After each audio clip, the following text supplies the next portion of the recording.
William James 1895 সালে multiverse সম্পর্কিত ধারণাটি সম্বন্ধে সমগ্র বিশ্বকে পরিচয় করিয়েছিলেন। তবে বহু বছর আগেই হিন্দু ধর্মগ্রন্থে মাল্টিভার্স সম্পর্কে উল্লেখ রয়েছে। ভাগবত পুরাণ অনুসারে শ্রীকৃষ্ণ প্রতিটি ব্রহ্মাণ্ডের আদি বীজ এবং তিনি প্রতিটি ব্রহ্মাণ্ডের প্রতিটি কণায় অবস্থান করেন। একবার ভগবান ব্রহ্মা শ্রীকৃষ্ণের এই ক্ষমতাকে বিশ্বাস না করে গোপনে শ্রীকৃষ্ণের শৈশবের সমস্ত বন্ধুদের লুকিয়ে রাখতে ব্রহ্মলোকে নিয়ে যান। তখন শ্রীকৃষ্ণ সব জানতে পেরে তার বন্ধুদের রূপ তৈরি করে দেন।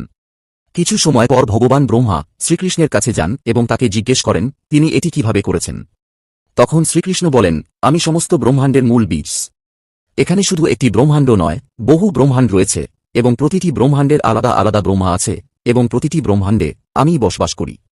যারা শ্রীকৃষ্ণকে মন থেকে ভালোবাসেন তারা কমেন্টে জয় শ্রীকৃষ্ণ লিখুন এবং বৈদিক জ্ঞান সম্পর্কে আরও তথ্য পেতে আমাদের চ্যানেল বৈদিক চেতনাকে ফলো বা সাবস্ক্রাইব করুন। জয় শ্রীকৃষ্ণ।